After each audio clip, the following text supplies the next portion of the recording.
Episode 249 of the TV Dudes podcast, recorded August 21st, 2019. Generations.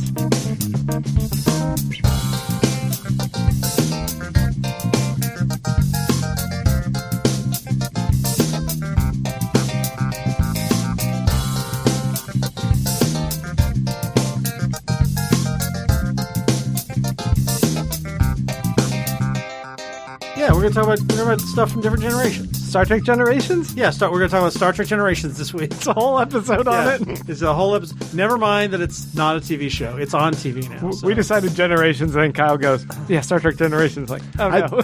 Yeah, I'm hoping that, like, right now you're looking at a big marquee of, like, Picard's face and, like, all the Star Trek artwork. Yeah, Picard's coming back. It's sort of timely. It's all back. Yeah. Folks, no. This is not the case. Like Randy was alluding to, we are talking about a series of shows that all seem to take place in different decades or different generations. So, like, we got the 70s for Mindhunter right on Netflix. We got the 80s for G.L.O.W, also on Netflix. We got, it's a modern day, but it's a 90s throwback, Beverly Hills 90210's new reality weird show on Fox. Mm-hmm. And then we got Euphoria, which is all about the modern Gen Z people and how the drugs they're doing. Guys, I hate to break the illusion no millennials for you, but yeah, all these shows were made in 2019. That's true. It's actually true. I mean, don't tell anybody, but yeah, no. Oh, so yeah? wait, the magic of TV. Well, then where did they get all those beer cans and cigarettes for Mindhunter? That is pretty impressive. I have a question here, though. Yep. We call the aughts the aughts. Yeah. What have we been calling these the teens? The tens, I think. The tens? 2010s? I don't know. I don't know what they are. Well, it's the next day it's the roaring 20s again. Yeah, we're about to be in the 20s. Yeah. Do you think we're going to call it the 20s? We're going to be flappers. Yeah, the flappers are coming back. The Depression's coming back. Oh, yeah. The Depression's been here for a couple years now, I think. We're gonna Milk steaks coming back. Yeah, the collapse of the economy, the rise of fascism. It's the classic 20s. The end of the planet as we know it. Yeah. Yeah. So I think we should just try and hold on for one more year. Yeah. All I got to say is if there was going to be a nuclear holocaust, I would rather it be like now where it's so much easier to binge television than say like 30 years ago. You think there's going to be binge television after the Holocaust? Have you seen they actually have like a space shuttle with like a shitload of TV loaded in it? It's like a prototype thing, but essentially if an astronaut was in it, he would have like unlimited television to binge. Oh my God. The only reason to exercise and become an astronaut. Yeah, I want to become an astronaut so I can watch TV all day. The screen's like as big as an iPhone, but you can watch whatever you want on it. Guy spent all his life doing push-ups and shit, gets up there and he's just like, fuck it, I'm eating Milk Duds and watching TV. I'm going to watch every episode of Friends twice. You know what would be really easy in space? A cock push-up. Oh, you can actually do it. Yeah, in space. What are you talking about? I can actually do one down here. Oh, wow. Nope, not for me. Nope. Not even going to try it. You guys don't have that muscle? Nope. Well, we've been talking a lot about cock push-ups. I think it's time to go ahead and get into this episode. Folks, we are the TV Dudes. I'm Grant. I'm Randy. I'm Kyle. And like we said, we're going to be talking about those shows. Should we just go in generational order? I like it. So I guess we're going to start with Mindhunter, Season 2. Yeah. They did not hunt the mind enough in the first season, so they're back at it. Mindhunter 2, there's always minds to hunt. Is that That's the tagline. I didn't know the full title. Yeah, that's the tagline for Season 2. Season 3 is Mindhunter 3, yet more minds. You should just keep coming up with these because all of them are gold. David Fincher did say it's a 5-season show. So Season 4, Mindhunter 4, what? More minds? Whoa, wait. Can I do the last one? Yeah. Season 5, they go to the 90s, Dangerous Minds. Oh yeah. Yeah. Yes! It's a crossover, yeah. Oh, that sounds cool. Michelle Pfeiffer's gonna Best come back. man and most dollars. So yeah, Mindhunter is David Fincher's show. He directed a couple of the episodes too.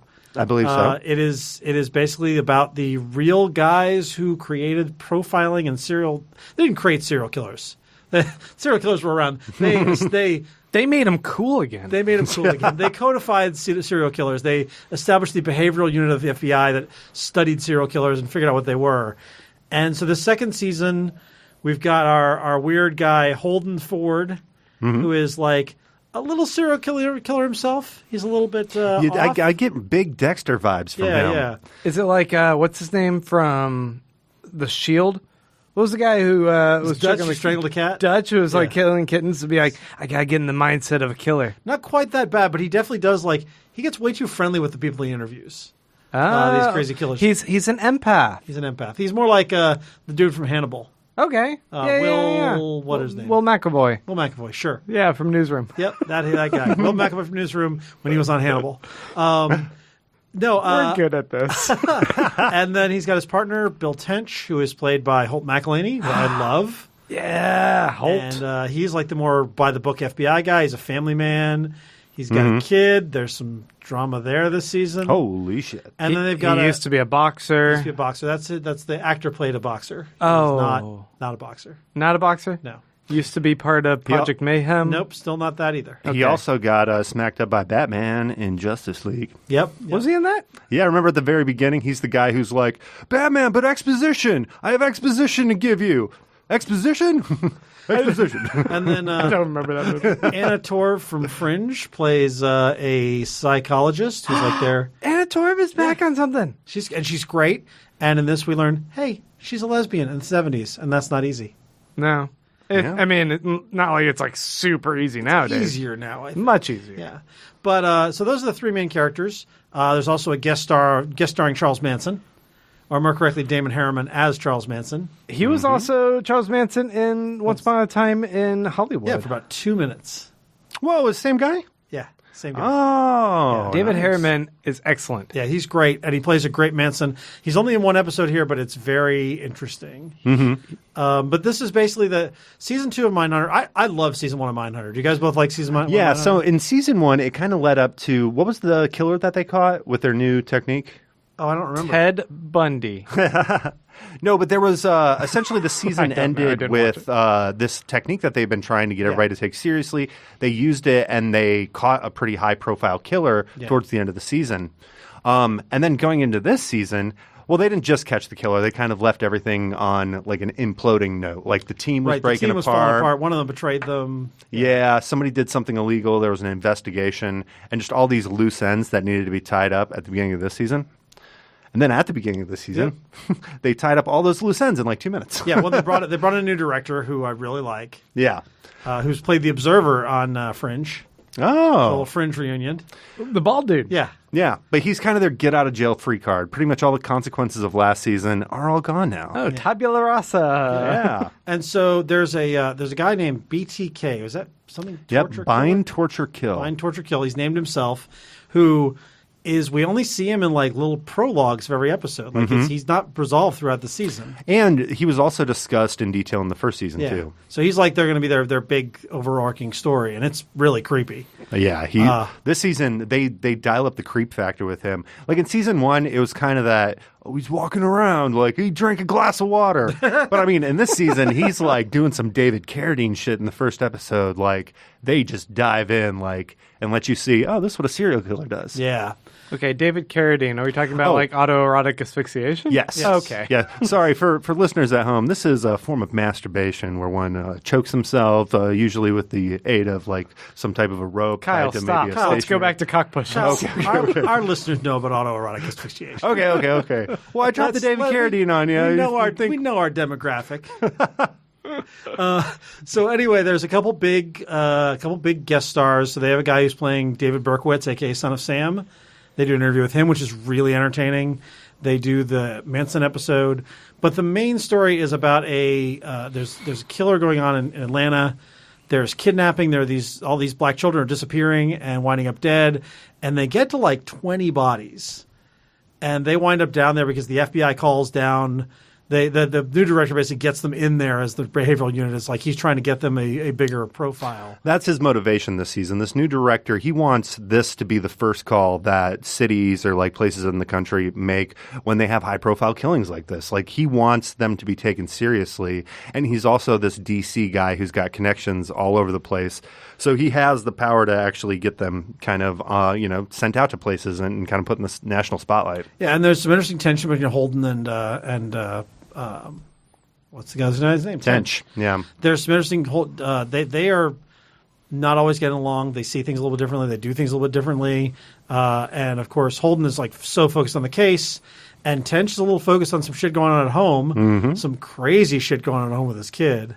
Well, and Tench, even before that, Tench distrusts Holden after the first season. Yeah. He's always been weary of him. Yeah. And I think they had this moment in the first episode I really loved, personified this relationship where Tench gets to meet the new director first. So the audience in Tench knows, he's going to take care of the investigation, like everything's going to kind of start from a blank slate. He then tells Holden, you're going to go meet this new guy. But instead of be like, everything's cool, he lets him sweat. Yeah. And Holden goes into that meeting the same way he did, like, oh shit, am I going to get fired? Like, what's going on? Right. But Tench doesn't give a shit. He's like, you put me through like so much, you can sweat a little bit. Yeah. Good character interactions need a lot of tension. I missed you guys. Look, I have nothing else to contribute because I don't watch any of the shows anymore. I really like Mindhunter, and it's one of those shows where it's like the subject matter sounds so dire that you think it's like going to be a slog, but it's really watchable TV. Yeah, no, I got to say, if you have seen the first season, they had a B story with Holden and a girlfriend. Yeah. And it was kind of like, it wasn't awful, but it was like the weakest part of the show. Yeah, Who yeah. cares?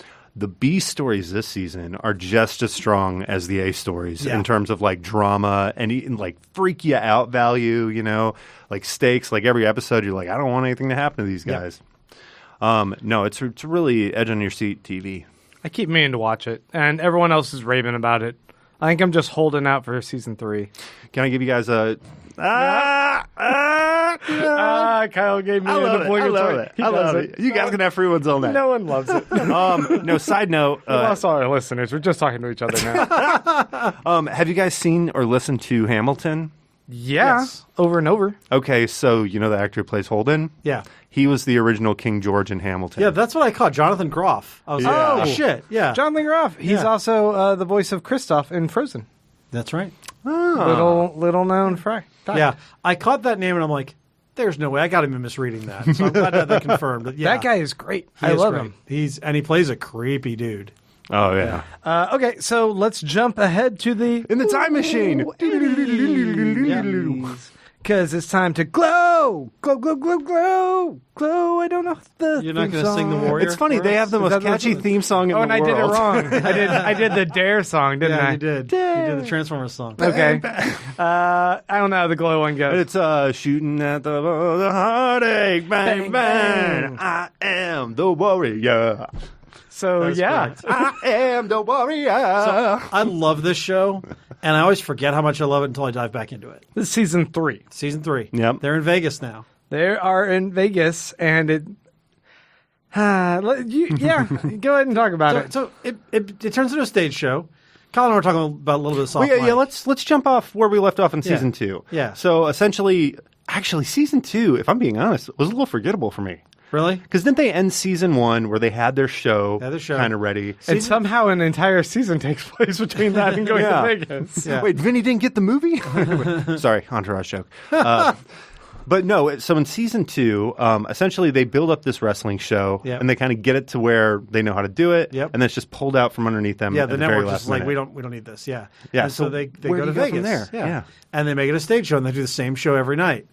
And like Siegfried and Roy. and it's interesting because like there's also the big thing that Bash, the gay producer, the guy with all the money, married one of the wrestlers so that she could stay in the country. He's gay? Britannica. He's gay. What? And I love that they did a whole thing where like basically they seemed like a happily married couple. Like he really adored her. Like they seemed like they were really married and happy, and it just disintegrates over the course of the season.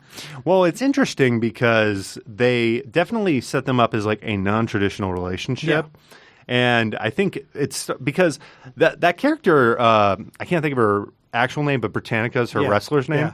Yeah. It's interesting because at moments, like she plays it like such a ditz, but then they'll give her like really heartfelt moments where it's like, well, you've actually had some like really emotional experiences that have kind of made you, a little wiser. She's much more emotionally mature. than- Yeah. But then we'll just like what? What's going on? One thing I'll say about this that I really liked, I think they gave everybody a story this year. Mm-hmm. With the notable exception of the girl who plays Fortune Cookie, I thought like they didn't give her a ton to do. She had a couple good scenes. Yeah. But like I feel like they need to beef up her role. But like they had the lesbian relationship thing going. Ruth, of course, has the big thing with Sam, and Sam has the thing with his daughter. And Liberty Bell has the sort of becoming a producer and trying to balance being a wrestler with being a mom, and her relationship with Tex, and sort of her meeting another powerful woman. The new boyfriend. It just sounds like it's the same plot from the first season and the second season. Well, for Liberty Bell, for Sam and Allison Brie's character, well, I think it's an extension of what went before. Like it's building on what had gone before. It's so slow in whatever evolution they're going for, and I guess keep thinking, are they even going to get another season? What are they doing here? They're like they're taking their time. I don't know. With some of the development. I think you're at the early part. You've only seen a couple episodes. So I do a thing every single season. Yeah, you should explain your thing. I don't like the first few episodes every single season. And I've only watched the first 2 episodes, and I'm just kind of underwhelmed as usual. Right now, Grant hates G.L.O.W. I hate G.L.O.W. But it's just by the end of the season, it's just it's okay. It's background filler in the first few episodes because I'm like, oh, everyone's kind of like chummy, but there's no real tension. All the drama is like lighthearted. They took a joke about the tragedy of the Challenger and their uncomfortableness with that in the first episode. Yeah. And then just kind of like it just was like a limp repeated joke throughout the whole thing of like they don't know how to deal with it and they're mildly uneasy, and then they have a party with some balloons at the end. I was like, what? I think that's like the microcosm of G.L.O.W. to me. I thought the whole point of that was like Sam has one kind of motivational style, Ruth has another, and Liberty Bell has another, and all together they sort of managed to make. And then the Carmen, who's basically the heart of the team, always winds up saving the day. I really like that we see sort of like all these people who theoretically are kind of in charge, but none of them are grown up enough to actually be in charge.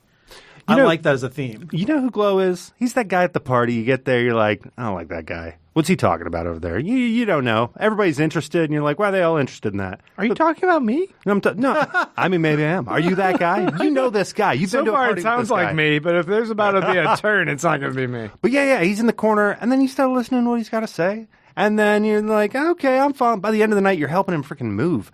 Like, it takes a second to kind of get into these characters and what they have going on. But once you find, the thing that you're connected to and like your character that you're going to hold on to, I feel like going on any one of their stories is really enjoyable. Yeah, I thought they did a good job with all the different stories. For me, it wasn't even necessarily a character this season, but several characters had major body issues this season. So, I mean, they're all performer wrestlers. So they went into a couple of the characters who had like physical injuries, like back and legs and stuff. They have the whole thing where they have to go into the showgirl training. Yep. But then too, Mark Maron kind of has a few health scares in this season as well. And I felt like that aspect of it, maybe I just haven't been to a doctor in a while, but that aspect of it felt really real for me. And contrary to what you were saying earlier, It's kind of interesting. The one story that I did feel like didn't necessarily do it for me this season was Allison Brie's character. Really? Yeah, like I felt like they did some really shitty stuff to her, but at the end of the day, I was like, what was the point of that? Like, we just drug her through the mud again? I liked her will they, won't they with Sam. I thought they did a good job with that. I liked that story. But it's relentless. It just feels like it's. I mean, that's fair. I don't know. I'm not sure I'm getting what the promise of this show is out of it. It's all ripe. It's all right there to have me rooting for the camaraderie, for the fascinating dynamic of the different characters. But when it comes to them interacting, when it comes to the plot, I just find nothing is exactly all that engaging. It all feels a little bit too realistic, which comes across as mundane. And I just kind of lose interest. And this is how I start every single season, because this is a show that really requires the binge model, because I find like I absolutely need to sit with them for a bit before I feel the emotional investment. And once I have that, then I'm on board with the story. But also the story kind of takes a while to ramp up before we're introduced to some degree of conflict that brings everyone together to have a driving force to kind of reckon with something. And I'm hoping that happens in this season, that there's something to the stage show and like what they all have to work for together to find that teamwork and that, I mean... Well, this season very much is where season 1 and season 2 were like making it from nothing, like starting on the bottom, trying to... This is like suffering from success. Yeah. Like... You know, if you wanted to make money with this show, they're doing that this season. Yeah. But then they find out they got all these other problems that come along with that. With Liberty Bell, it's what to do with her child. You know, it's, you know, having to fly back and forth to see her kid, but only getting to see her kid a couple days a week. For like Alison Brie's character, like she's wanting to become a better actress, but she's just kind of stagnant in this show. Yeah. Several of the other characters deal with stuff like that. I thought Sheila's arc, the Wolf Girl. Yeah. Especially when they tied in with the drag queen. I thought that was a really good arc, and I thought that was a really good way to do that. What is her arc? This is really interesting. So you haven't been to the episode with the drag queen yet? No, I watched the first 2. So basically, she kind of stops being Wolf Girl because the drag queen is like, look, you're just putting on a performance. You need to figure out who you are. And we find out that she's actually a pretty good actress. It's just that she's been so invested in this whole Wolf Girl persona that she never let herself do anything else. That is fascinating. Yeah, it's a really good arc. See, that is like, okay, that completely sells me on. I want to see that. Yeah, and it's really good. And the actress who plays that girl really transforms. They do an episode where they actually go camping, and the wolf girl has like a spirit quest moment where she sees a wolf come to her. Which we think is a hallucination. Oh, yeah. Like it's or else she would die. It's pretty incredible. Well, she is at the point of death in the scene. Sorry, spoilers, guys. Yeah. Get to the wolf episode. There's also the episode where they get bored with the stage show and they decide to switch characters. Holy smokes. And that is great. the paintball episode of this season. Yeah, it is. You're right. That's the community paintball episode. Where they're just like, fuck it, and then they all switch characters. They're in the dressing room, they're like, well, I want to be this character. I'm like, okay, well, I want to be this character.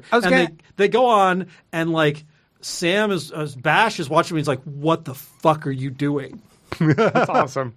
I was kind of curious because last year one of the most notable episodes was the one where they do everything in the vein of like this is the TV show, a full episode of the show that they were doing. Oh yeah! And I was like, is there a unique kind of bottle episode in this one that like is a stand apart? There's a couple like that. The one where they switch episodes, switch characters is notable, and the final episode where they do like a Christmas Carol is actually very sweet. Oh yeah, and uplifting. they retool their whole like wrestling performance into like classic Ebenezer Scrooge. Yeah, Christmas Carol show based around their personas that is like their final show in Vegas or whatever. Yeah. Yeah. I'm definitely gonna watch it. I'm gonna love it by the end. You're gonna like it. It's every time. Yeah. But I there's something about how this show introduces itself each season that just I'm like, why do you do that? You know, it's funny. It's not on the docket for this week because I just didn't. I had this reaction to Dear White People season 3. I love that show. I love season 1 and 2. I got one episode in and I'm like, I don't know if I care about any of these characters anymore. And I'm sure when I sit down and watch it that I'll wind up liking it. But I know what you're coming from. It's like you're like, I've watched a lot of other TV. I've forgotten everything that went before. Like, you need to engage me faster. We are such self-entitled, privileged bitches about TV, and I get it. Yeah. But at the same time, hit the ground running TV. There's a lot of fucking competition out there, and Grant ain't having it anymore. Yeah. I mean, Netflix is competing with itself. It drops like three shows every Friday, so. Exactly. All right, guys, you ready to hop in our time machine again? Yeah, let's get in the time machine. We're in the 90s. Yeah. Whoa. Da-na-na-na-na. Rad, bro. Ba-na-na-na-na. 90210 is back. No one was asking for it. People really don't appreciate the amount of special effects that goes into this show. There's a lot of hand effects. Yeah, let's give it up to our Foley team in the corner. We got about 8 guys in here, you know, with like washboards and like good job, sound guys. Bucket of water. So 90210. No one wanted it. It's back. No, and Kyle was like, "You guys got to watch this." Okay. I'm like, nah. Do I? I did. I watched it because Kyle. Hey, I do my homework, and when I assign homework, you guys do it, except for Grant. because he was busy in Paris or whatever. I was in Paris. And like they don't have TVs in Paris, Grant. You could have watched Le Glow. They do, but there's like all porn on there, so I couldn't leave the hotel. That's fair. That was actually the news. I've seen it before. Yeah, the European news is very sexy. It's misery porn, actually. I misspoke. The world is dying, apparently. But so Kyle is signed to this. He's like, you guys should watch it. It's better than you think. And I'm like, all right, I'll watch an episode. So I watched an episode, and I should say I've never seen 90210. Like I know of it from like cultural osmosis, but I was in college at that point. I wasn't watching much of anything, and I don't know who any of these characters are. So let me tell you about the point. I know Luke Perry. I'm excited to see him. That's some bad news. Oh, no. I actually had a sweet. No, I'll get to that in a second. No, I was at the age where I believe it was an 8 p.m. bedtime. Thank you very much. And there was a time. And I think 90210 either came on at 7 or came on at 8, but it came on at a time where it was like, if I shut the fuck up, I could stay up. All right. If I said a word, I was done. I was out of there. So I found myself like very invested in the show for nothing other than I just didn't want to go to bed yet. Yeah. But essentially it was like Saved by the Bell primetime. A little bit seedier. Yeah, but like not the much. drama of the week. The OC, I don't know if you ever watched any of that. Nope. But it was very much like an earlier version of that kind of show. Like kids living in the fun and fabulous, gorgeous California. What's their lives like? What drama do they get into? Who they sleeping with? There's a Peach Pit. Dawson's Creek. Dawson's Creek. Two. Yeah. There you go. So anyways, so I see this, and morbid curiosity, I turn it on, and episode 1, they're in the Peach Pit. Luke Perry, he's wearing like his like soda hop uniform. Not Luke Perry. No, what's the other guy's name? Sorry. Brandon Walsh. Yes. Ian Ziering. I always confuse their character names with their real names. Yeah, Brendan Walsh is the name of the character in the show that I think you're talking about. Yeah, Luke Perry. No, sorry. Not just Luke said Perry. that. Not Luke Perry. Damn it. Just move along. All right, it's that guy. Anyways, it's everybody kind of like back, but they're old now, obviously. And then you realize within a minute, it's like a dream sequence. Yep. And the whole show is this kind of like meta take on the actors' lives. Like each of the actors reprises a role as a character of themselves. Yeah. And the first episode, they go to some type of a 90210 convention, but essentially it's the same shit with a different name. Instead of the characters on the TV show having drama and stuff now, it's the actual actors in their real lives having drama about trying to reboot this television show. It's like if Galaxy Quest was about a soap opera instead of a space show. Interesting. There you go. Okay. Yeah. And Is it funny? that's about... about that. You answered my question. I said primetime drama. I think you should ask me if it was dramatic. Probably have the same answer. Also, no. I think this is probably going to be a very serviceable sitcom for fans of the original series because What a dwindling audience that is. well, but they have the thing that excuse the They're comparison, dropping like but Luke Perry's. it's like damn. No, it's like Spider-Verse. Like we already know who the characters from 90210 are, so we don't have to nobody has to fall in love with anybody on this show. You already know the connection. Kyle, shut your fucking pick it mouth. up. Don't try and pick it compare up this from show to Spider-Verse. No, What's up, Beverly Hills? I want to know how this is like Spider-Verse. I'm not sure Kyle's seen Spider-Verse. He's just saying that we're familiar with the world, so you don't have to be Exactly. bogged down by that. sure. Yeah. But how dare you compare it to Spider-Verse? It's like Spider-Verse. It was live action and so much worse. What I'm trying to say is, if you like Spider-Verse, watch 90210. No! This is not endorsed by the TV So dudes. I watched it because Kyle told me to watch it, and it's not terrible. But it's definitely like... That is the most surprising thing about it is I kind of hate watched it. I hate to admit that, but I kind of wanted to be like, well, I can't not watch this. You know what this is like? Remember when Joe got me to watch that damn Tracy Ullman show? Yes. And I came on trying to figure out how I was going to talk about how shitty it was without hurting his feelings. Yeah. And it turned out he hated it, and he got me to watch it on that basis. Yeah, but he didn't tell you. I think Kyle pulled the same trick on me. With this show? Yes. You're like, you're going to hate this. I can't wait to have you watch it. And then you actually were like, it's like bearable, but it's kind of forgettable. It's bearable, but I didn't finish it. I have something with a meta plot and it's forgettable. Yeah.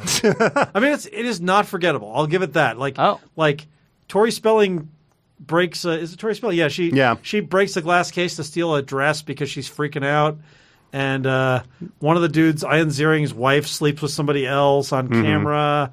There's a bunch of weird shit going on. It's memorable. A prenup that's being violated. Like, the thing is, we've seen all these characters. They're all Hollywood archetypes. Yeah. But now they have the names of these celebrities, who I forgot their names at the beginning of this. But they have these famous celebrities from this sitcom. And I also think there's something interesting. Like, I went through a little phase where I wanted to know everything about the original Power Rangers. Like the actors who played that. Like, I just found that like very interesting that the show I liked when I was younger, they had a lot of, like, they had lives and they were making this. And like one of them was actually getting like bullied for being gay on the show, and a lot of other like interesting drama there. So if you are a fan of this, you're probably just going to be morbidly curious as to like, who's fucking who? Like where's the or what is it? Yeah, who's going to have a bomb strapped to the bottom of their car this week? Didn't you say you watched the second episode? I did watch the second episode. And? It doesn't get any better. I don't think it gets any worse, but it's definitely, they kind of follow back on some of the same jokes like that they touched on in the first episode. It does get interesting because, they end this first episode with, we're going to make a new 90210. So Tori Spelling's going around trying to get them all interested, but she has to give them a little something. So like not Luke Perry, damn it, Brendan Walsh. Like, he gets to direct the show. That's the only way he's going to come back. The guy from Sharknado, he gets to sell, like, men's, like, beauty products on the show, and then he'll come back and do it. And they're just, like, going around trying to get everybody. Who was the one that everybody loved, who we only see in, like, Wizard of Oz, like, live stream? Oh, Shannon Doherty? Shannon Doherty. Yeah. In the second episode, she's literally doing something I saw on Instagram a couple weeks ago. Did you see the guy who rescued the seal who had all the netting wrapped around his neck? Yeah, Shannon Doherty's like on a conference call, like rescuing a seal, cutting the stuff off its neck. That's the running gag, because Shannon Doherty was always, there was rumors of her being just a terrible person to work with, and they all hated her. And the gag seems to be that she's too busy to work with them because she's off saving the planet. Right. Okay. Yeah. Yeah, right. But that was the negotiation, just get her on this show. Yeah. Well, if you are interested in like these people and their lives, you do ask yourself the question, like, where does the fiction or where does the truth end and the fiction start? Like, you wonder if some of these things actually happened. What's funny about this? I love the premise, and I wish it was applied to a different show. Yeah. What show would you apply it to?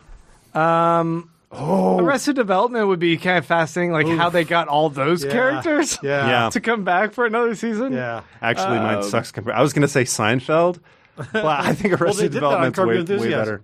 Oh, they Enthusiasm did the Seinfeld's final season reunion. Essentially, why they wouldn't come back or whatever.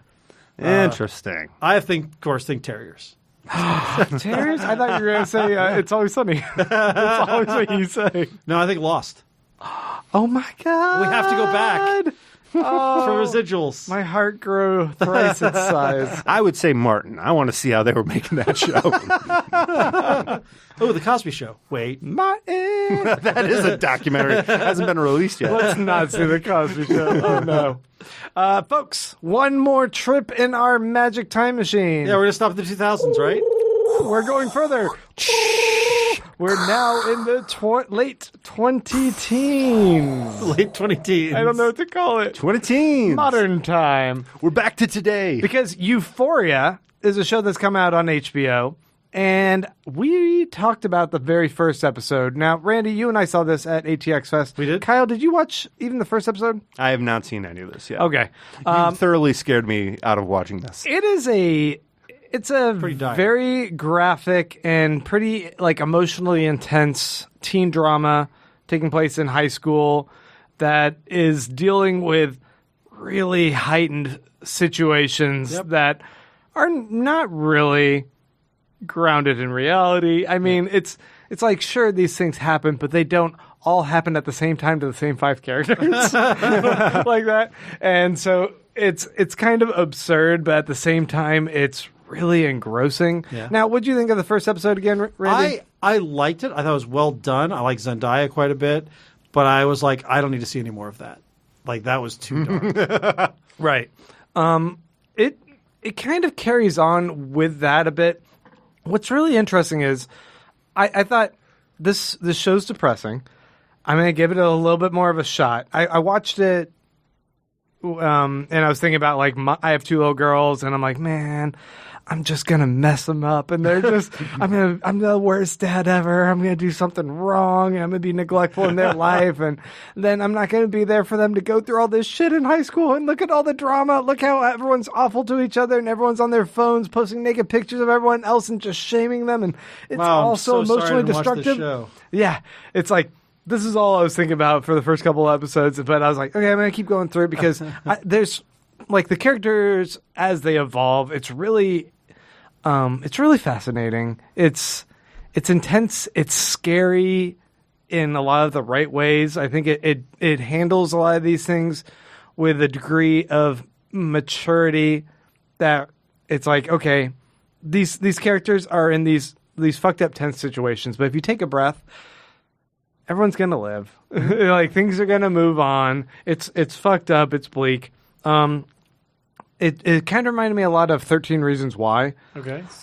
Not helping your case, right? But like that was another one where I found that despite it being really depressing material, it was really engrossing in how you kind of glimpse into these people's lives, and they give all these characters a lot of this complexity that like there's a girl who ends up kind of finding herself and finding her voice and being more comfortable with her body and body issues as she starts to do online sex videos like anonymously.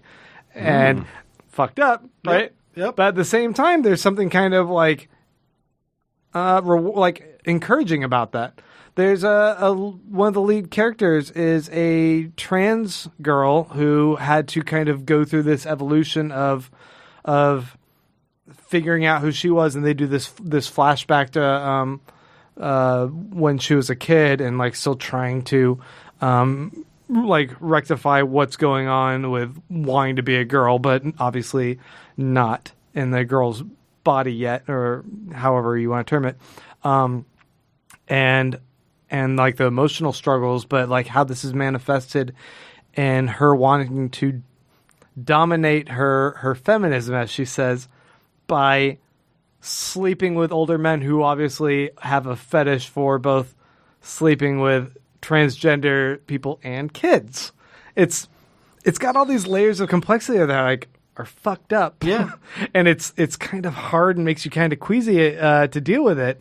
But at the same time, it's talking about a lot of issues that I feel like it's more important that these are actually addressed. It's better that we take a seedy look at how these things could be terrible and then take a breath and go, yeah, but we could like live through some of this. Like there are kids that are struggling with substance abuse and they figure out how to make it work with their family. I don't know if that's what I should have been taking from this, but this is how I was kind of coping with how extreme this is. Yeah. The other thing I'll say is that the show it seemed to kind of find a little bit more of its artistic expression as it goes on. It's shot beautifully throughout. Yeah, that's one thing I'll say for the first episode. It was beautiful. Visually, it's stunning. Yeah. How it integrates music, how it builds up in emotional sequences. It's done really well. It's HBO quality caliber all through and through. But I find that it started getting a lot more humorous and experimental near the last few episodes in a way that was like really unexpected. There's this whole sequence where Zendaya's character Rue is talking about trying to investigate this mystery that was going on with her friend. And she's like, you know how Morgan Freeman in all those movies, he's like this wise, almost prophetic kind of detective who was just always calm and was able to focus and see through what's going on in the bigger picture. And she basically takes on the persona of Morgan Freeman. She's got the hat. She's like a detective. She's walking through and interviewing people. And I'm like, wait, this is like a different show than what's been going on before. This is actually really funny and quirky.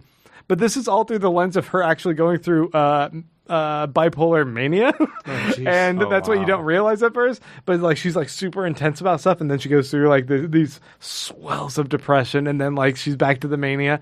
And it was like, oh man, what a fun way to kind of address that topic.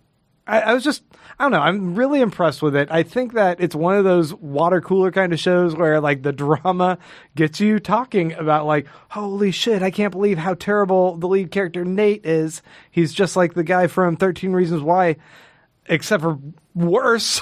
He's a bigger like white dude athlete psychopath who's like framing people for rape and shit. And it's like super fucked up. Yeah, I don't know. I got a question.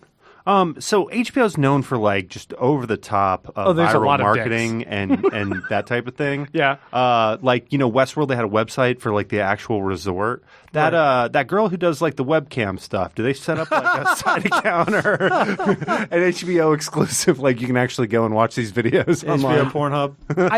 I mean, I don't. That would be weird. Look, Kyle just wants to know where he can find some porn.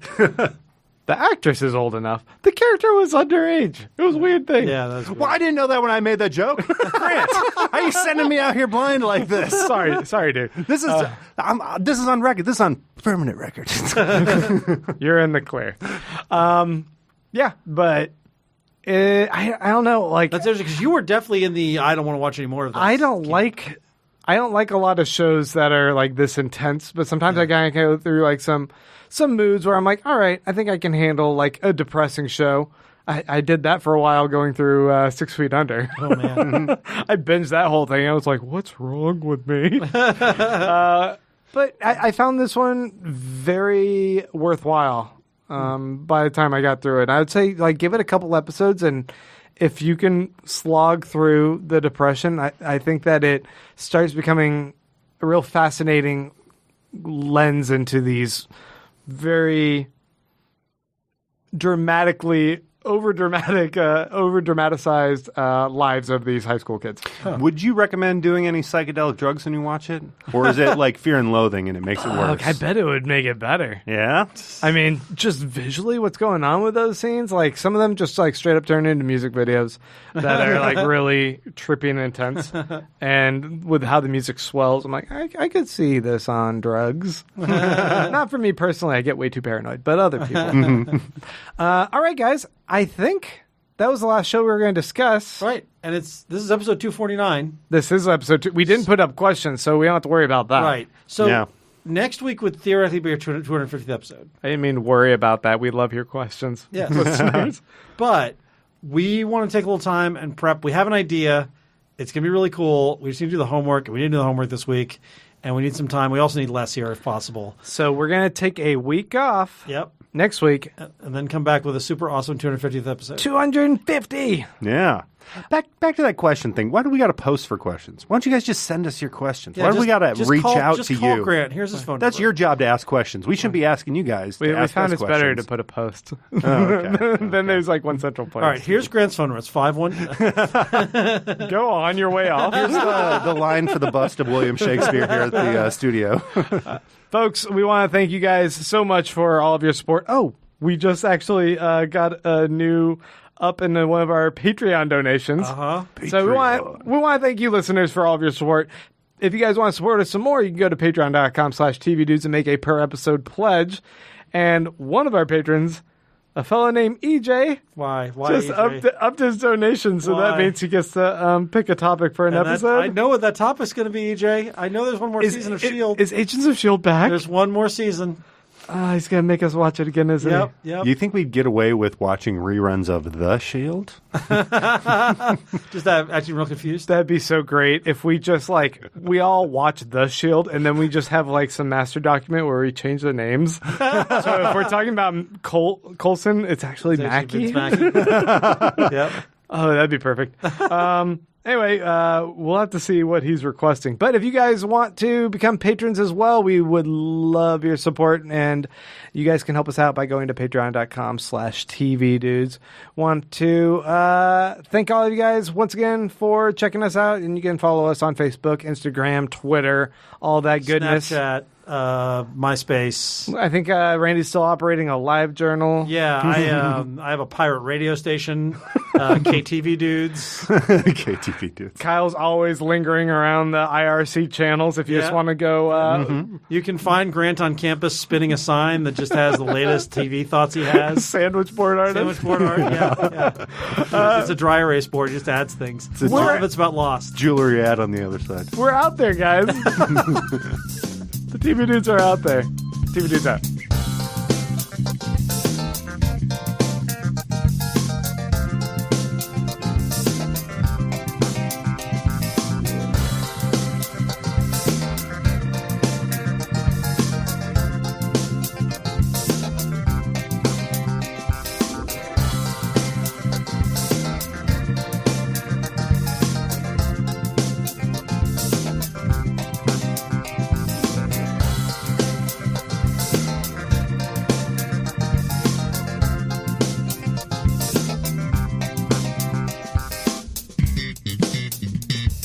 The TV Dudes is an independently run podcast. We are exclusively listener supported. If you'd like to help us out, go to patreon.com/tvdudes. You can like us on Facebook and Twitter @TV Dudes. All the music for our show is by our friend and original TV dude, Gregory J. Amani Smith. To find out more about us, go to thetvdudes.com.